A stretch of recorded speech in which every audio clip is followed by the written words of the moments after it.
오늘 설교의 본문은 여리고성이 무너진 이야기예요. 크리스천들뿐만 아니라 난 크리스천들도 다 아는 얘기예요. 다 아는 얘기 설교하기 참 어렵습니다. 그런데 이 잘 알려진 이 말씀이 잘 알려졌음에도 불구하고 매우 무색하게 그리고 매우 심각하게 오용되고 있었다는 사실을 우리가 봐야 됩니다. 가령 십자군 전쟁 때 있었던 일입니다. 십자군이 여리고성을 포위했습니다. 그리고 여호수아서 6장의 선례를 모방해서 그들이 깃발을 높이 들고 그리고 거룩한 문장을 들고 그리고 성인들의 초상화를 앞세우고 그리고 성직자들이 여리고성을 계속 돌았어요. 그러나 그 성이 무너졌겠습니까? 안 무너졌겠습니까? 안 무너졌습니다. 그러자 십자군이 무력으로 여리고성을 깨고 그곳에 들어가서 스스로도 경악스러울 만큼 그 성 안에 있던 사람들을 도륙했습니다.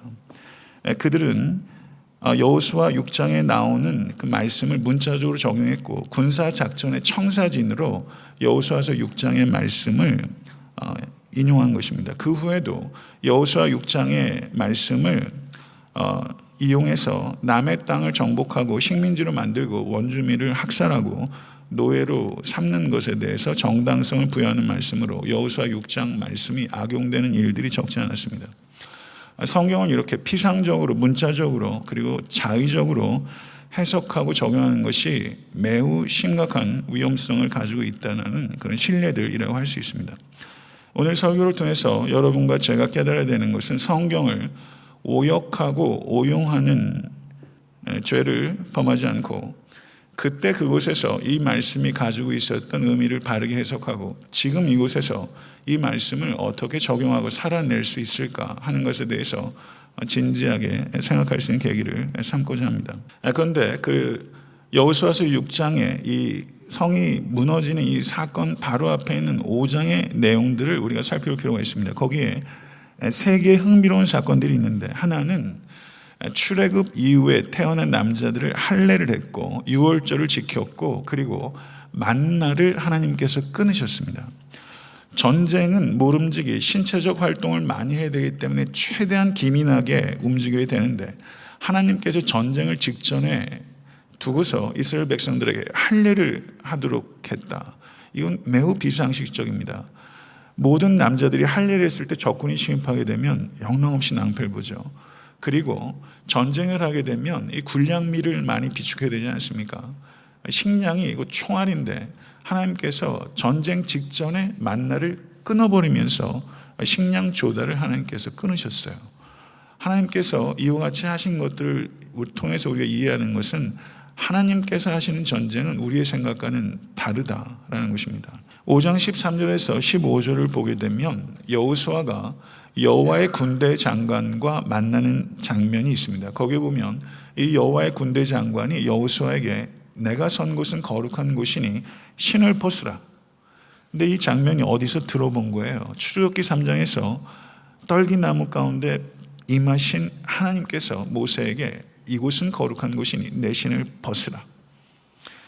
그리고 여호수아 그 말씀에 순종하고 여호와의 군대 장관 앞에 절을 했다라고 말하는데 이 절을 이 군대 장관이 받은 것을 보면 이 군대 장관은 천사와 같은 피조물이 아니라 하나님 자신이라는 것을 우리가 알 수 있습니다. 어떤 신학자는 삼위일체 하나님의 제2위이신 그리스도시다라고 주장하는 사람도 있는데 그것이야 뭐 우리가 뭐라고 얘기할 수 없겠지만 여기서 이 군대 장관은 하나님 자신이다라고까지는 얘기할 수 있습니다. 여호와의 군대 장관이 이 여호수아에게 한 말이 참 특이합니다. 군사 전략에 대해서는 한마디 언급이 없습니다. 한 말이 뭐냐면 더욱더 거룩하라 라는 것입니다. 성도 여러분, 여러분과 저의 관심사는 솔직히 어떤 삶의 문제가 닥치게 되면 특별한 비법을 알려달라는 거예요. 구체적인 지침을 알려달라는 거예요. 하나님 구체적인 지침을 알려주세요. 이게 우리의 관심사예요. 그런데 말하자면 그것을 적용하게 되면 하나님 여리고성을 깨야 되는데 어떻게 저 성을 공성할 수 있습니까? 구체적인 군사 전략을 가르쳐 주세요. 이게 우리의 관심사입니다. 그런데 하나님의 관심사는 구체적인 지침 이전에 다른 데 있어요. 하나님의 관심사는 우리의 관심이 구체적인 지침을 얻는 데 두지 않고 하나님의 관심사는 우리가 하나님과 더 바르고 더 친밀한 관계를 갖는 데 관심을 갖기를 원하시는 것입니다. 우리의 문제가 결코 쉽지 않은 문제라는 것을 하나님께서 아십니다. 그렇지만 우리의 진정한 관심사는 하나님과 더 바르고 더 친밀한 관계를 갖는 데 있기를 하나님께서 원하세요. 이것을 받아들이실 수 있게 간절히 바랍니다. 이 믿음이 있어야 됩니다.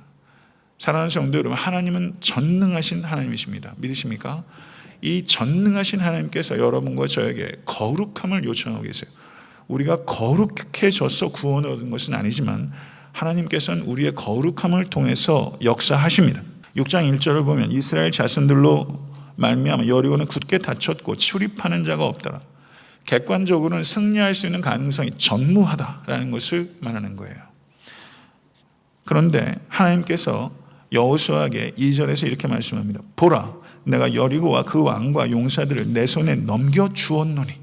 이스라엘의 승리가 이스라엘의 군사력과 이스라엘의 용기에 달려있는 것이 아니라 하나님께서 주시기 때문에 승리할 것이다. 이게 하나님의 말씀입니다. 16절을 보셔도 여호수아가 백성에게 말합니다. 외치라, 여호와께서 너희에게 이 성을 주셨느니라. 이 여리고성이 함락되는 게 지금 벌어졌던 일입니까? 벌어질 일입니까? 벌어질 미래의 사건이에요. 그런데 6장 2절에서도 그렇고 6장 15절에서도 그렇고 하나님께서 그리고 여호수아가 뭐라 말합니까? 미래에 일어날 사건이 마치 이미 일어난 일인 것처럼 과거의 시제를 사용하고 있어요. 여기에 주목해야 됩니다. 여호수아서 1장 3절을 보면 내가 모세에게 말한 바와 같이 너희 발바닥으로 밟는 것은 모두 내가 너희에게 주었노니. 이것을 문법학자들이 멋지게 표현했어요. 확실과 확신의 완료 시제다. 이렇게 표현했습니다. 하나님께서 우리에게 약속을 주셨어요. 믿으십니까? 이 약속은 모세에게만 주신 약속도 아니고 여호수아에게 주신 약속만도 아니고 성직자에게만 주신 약속도 아니고 모든 성도에게 주신 약속이에요.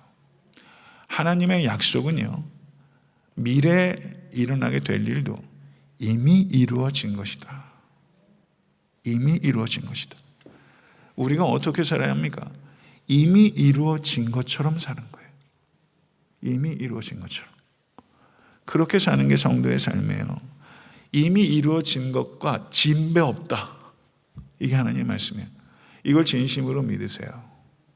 그래야 웃음이 생기고 평안이 생기고 활력이 생기고 능력이 생깁니다.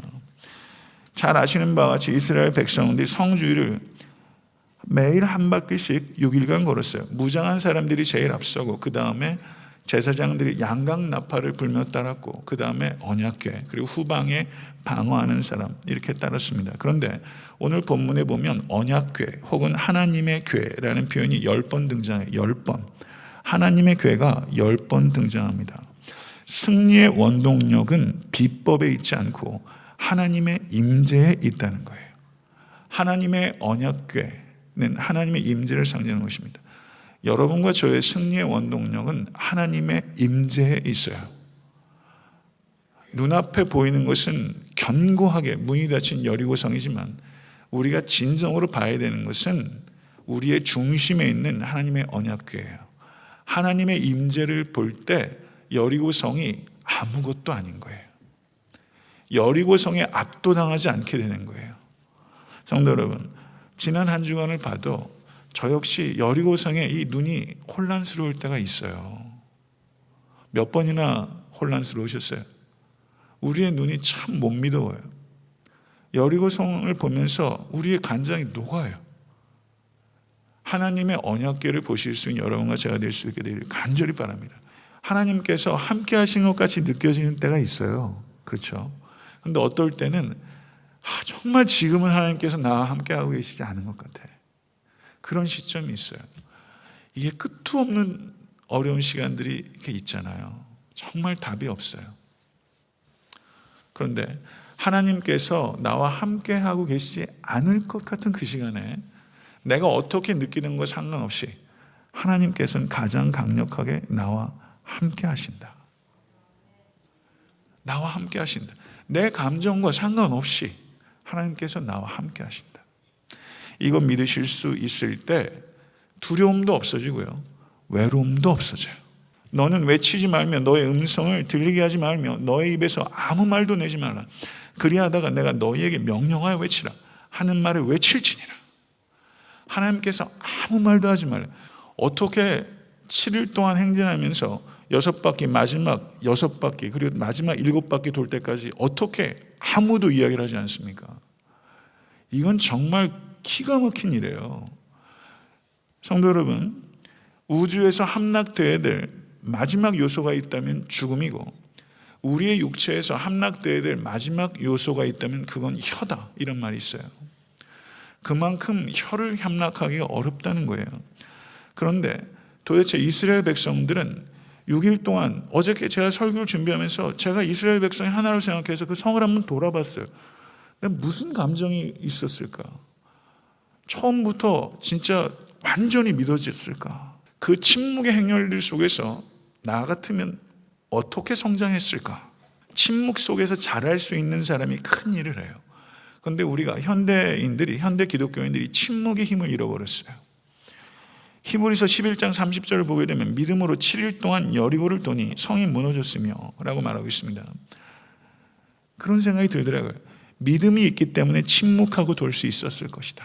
그런데 침묵하고 돌면서 그들의 믿음이 더 자랐을 것이다. 여러분 앞에도, 제 앞에도, 우리 교회 앞에도 여리고성이 불쑥 땅에서 솟습니다.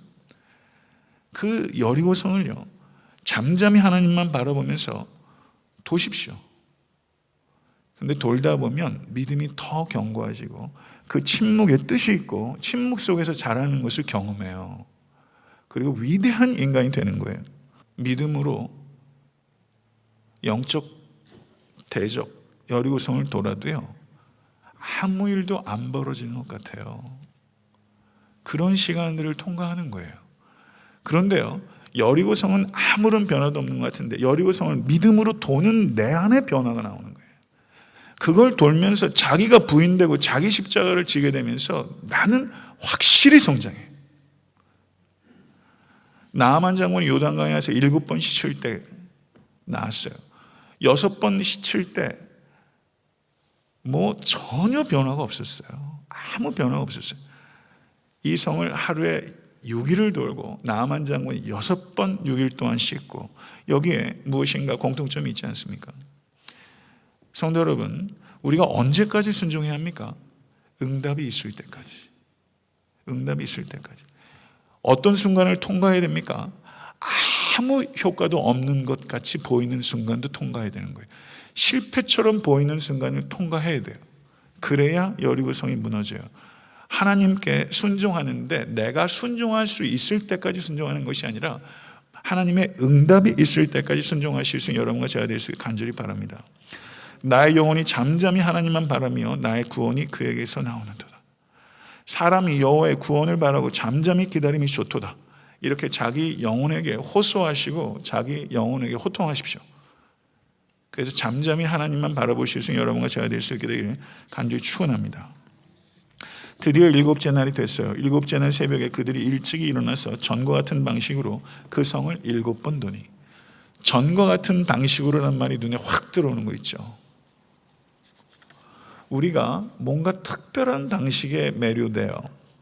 특별한 경험을 추구해요. 그런데 특별한 하나님의 역사는 전과 같은 방식을 일관되게 하는 평범한 순종을 통해서 특별한 역사가 나타난다는 것을 간과하면 안 됩니다. 전과 같은 방식으로 자고 깨고 일어나 씨 뿌리고, 농부처럼 자고 깨고 일어나 씨 뿌리고. 전 농사가 참 정직하다고 생각해요. 참 정직해요. 전 농부가 참 좋은 직업이다, 이런 생각을 해요. 너무 낭만적인 얘기인지 모르겠지만요, 참 정직해요. 자고 깨고 일어나고 뿌리고, 자고 깨고 일어나고 뿌리고 하면서 결국은 한결같은 방식으로 화려하지 않는 일상의 성도의 삶을 살아가는 가치를 성도 여러분 가볍게 여기지 않으실 수 있기를 간절히 바랍니다. 17절에서 19절의 말씀은 특별히 경청해야 되는 부분입니다. 16절의 말씀, 7번째에 제사장들이 나팔을 불 때 여호수아가 백성에게 이르되 외치라, 여호와께서 너에게 이 성을 주셨느니라. 그런데 20절 말씀을 보게 되면 이에 백성은 외치고 제사장들은 나팔을 불매 백성이 나팔 소리를 들을 때 크게 소리질러 외치니 성벽이 무너져 내린지라. 그러니까 16절 외치라, 20절 외치니 이게 연결이 되는 거예요. 그런데 이 사이에 17절, 19절의 말씀이 삽입된 거예요. 이 말이 어느 시점에 있었는가? 학자들이 얘기하는 부분이에요. 크리스토퍼 라이트라는 학자는 이 말은 이전에 있었던 이야기였는데 이것을 의도적으로 이 사이에 삽입한 것이다, 이렇게 보는데요. 여하튼 제가 드리는 말씀은 이런 것입니다. 성경의 이야기들이 많이 영화화되고 있어요. 2014년도에 그 러셀 크로라는 그 호주의 유명한 배우가 있습니다. 그리고 엠마 왓슨이라는 영국의 여자 배우가 있어요. 이 사람들이 주연했던 노아라는 영화가 있었어요. 그런데 여호수아 6장을 가지고 영화를 여러분과 제가 만든다고 생각해 보십시오. 그러면 그 영화의 클라이맥스는 전투 장면이에요. 그리고 성이 와르르 무너지는 게 그 영화의 클라이맥스예요. 그게 스펙터클한 블록버스터를 만들려고 할 거예요. 그런데 오늘 여호수아서 6장을 보게 되면 여호수아 6장의 기술하는 방식은 전혀 달라요. 20절을 보세요. 성벽이 무너지는 장면을 어떻게 표현하고 있는지 보세요. 성벽이 무너져 내린지라. 성벽이 무너져 내린지라. 매우 간결하고 꾸밈 없고 묘사가 없어요. 영어 번역은 The wall fell down flat 라고 5단어로 얘기하고 있는데 실제 성경 원어는 딱 2단어예요. 와티풀 하요마. 여호수아서의 관심은, 하나님의 관심은 성벽이 무너지는 데 있는 게 아니라는 거예요. 오히려 여호수아서 강조하는 것은 17절에서 19절에 삽입된 내용이에요. 그 내용이 뭡니까? 이 성과 그 가운데 있는 모든 것은 여호와께 온전히 바치되 기생 라합과 그 집에 동거하는 자는 모두 살려두라. 이는 우리가 보낸 사자들을 그가 숨겨주었음이니라. 너희는 온전히 바치고 그 바친 것 중에서 어떤 것이든지 취하여 너희가 이스라엘 진영으로 바치는 것이 되게 하여 고통을 당하게 하지 아니하도록 오직 너희는 그 바친 물건에 손대지 말라. 은금과 동철 기구들은 다 여호와께 구별될 것이니 그것을 여호와의 곳간에 드릴지니라 하니라. 성벽이 무너진 스펙타클한 장면을 묘사하는 데 관심 있는 것이 아니라 하나님의 관심은 이스라엘 백성의 순종이에요. 이 순종을 지키지 않았을 때 아간의 범죄가 나타나는 게 여호수아서 7장입니다. 하나님의 관심은 순종이에요. 그 순종의 결과로 승리는 우리에게 당연히 주어지는 것입니다. 하나님께서 이스라엘 백성들에게 가나안 족속들을 진멸하라고 하셨어요. 여러분 참 궁금하지 않으세요? 가나안 족속들을요, 그 성을 지키는 군대뿐만 아니라 남녀노소 상관없이 다 진멸하라고 그랬어요. 이 현대에 이런 일이 벌어진다 생각해 보세요. 이거 유엔의 문제가 되죠. 이건 IS가 하는 짓이에요. 하나님께서 아브라함을 택하시면 열방에게 복을 주도록 하기 위함인데 이스라엘 백성들이 가나안 땅에 들어가서 그 거민들에게 복이 되는 게 아니라 그들에게 순환이 되는 것이고, 사실을 엄밀하게 따지면 빈 땅이 아니라 주인이 있는 땅에 들어가서 그들을 인권이고 뭐가 없이 다 도륙하는 거예요.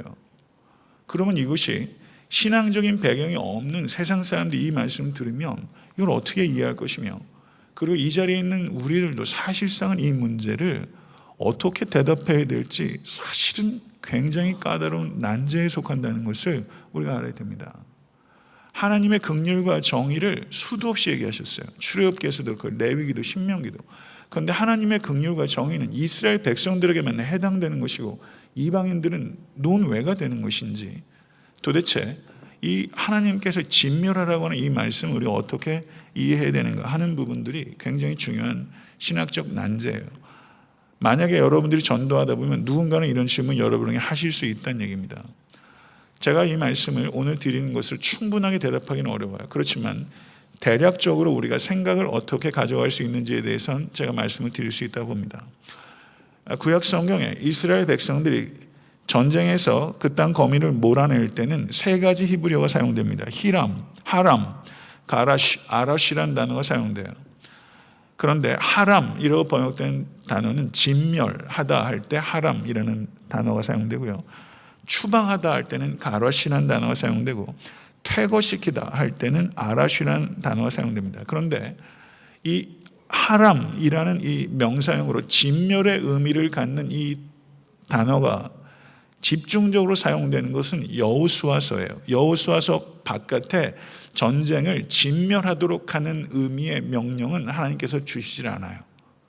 그러니까 가나안 정복 시기에 하나님께서 이 가나안 족속을 진멸하라는 명령을 매우 예외적으로 주신 거예요. 그렇기 때문에 십자군이 이 여호수아서 6장의 말씀을 오역하고 오용해서 여리고 성을 치면서 그 성에 있는 사람들을 학살하고 도륙한 것은 그것은 하나님의 뜻을 잘못 적용한 겁니다.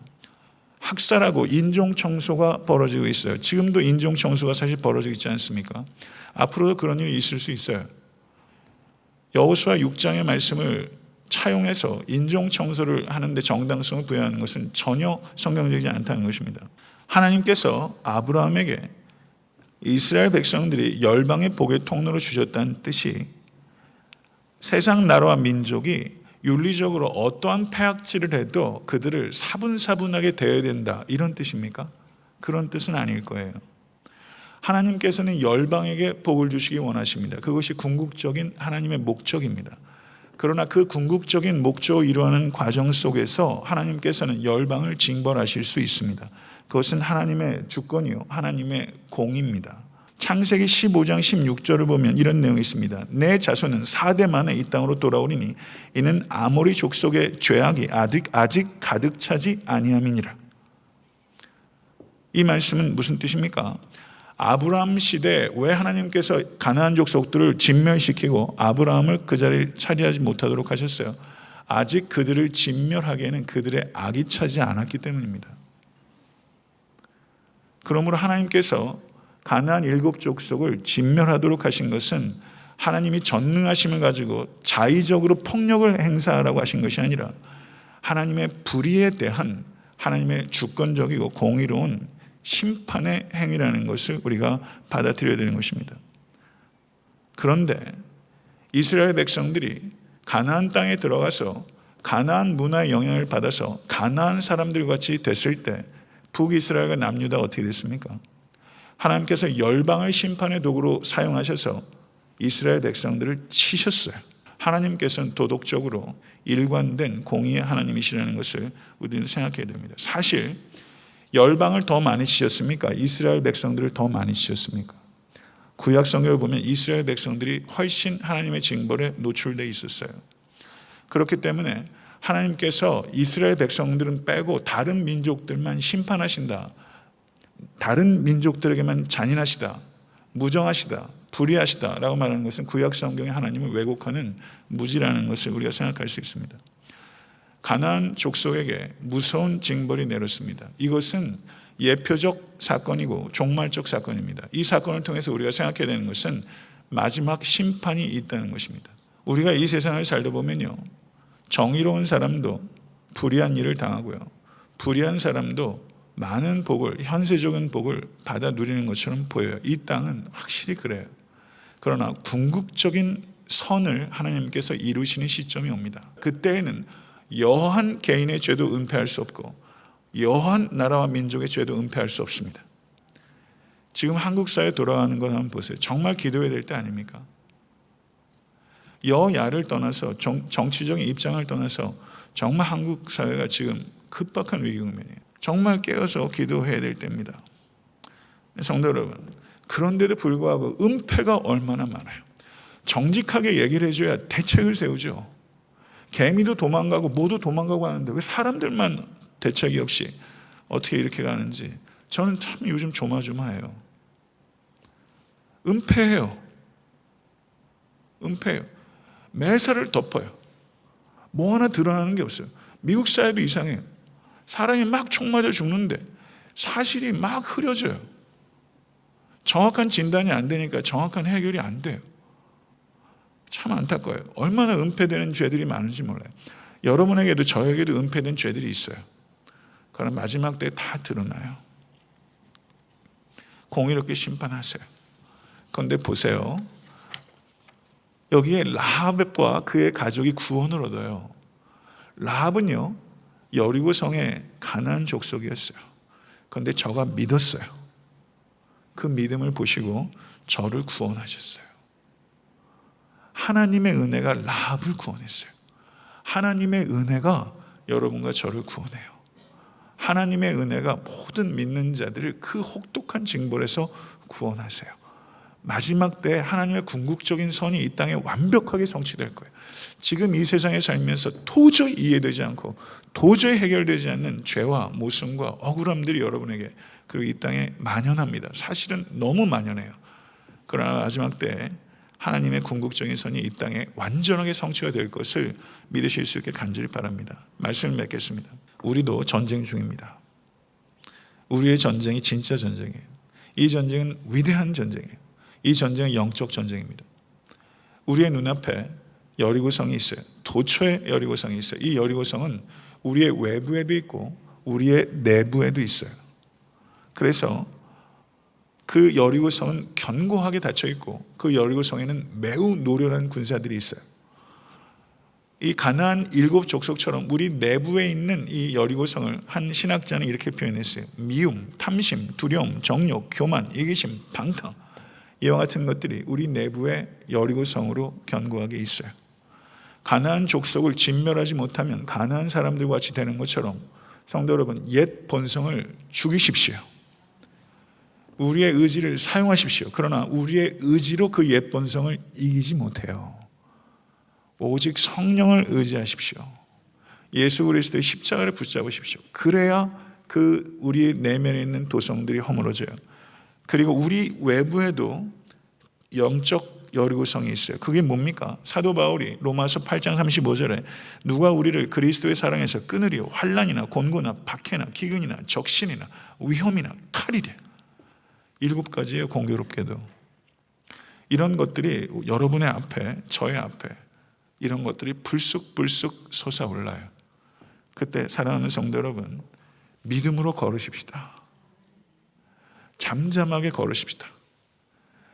아무 일도 벌어지지 않는 것 같을 때 믿음으로 말씀에 따라 침묵하고 순종하십시다.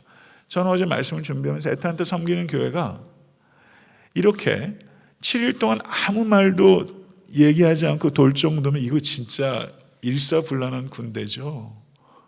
와, 이런 교회 되면 얼마나 못할 게 뭐가 있어요? 못할 게 뭐가 있어요? 어마어마한 일이 일어날 거요.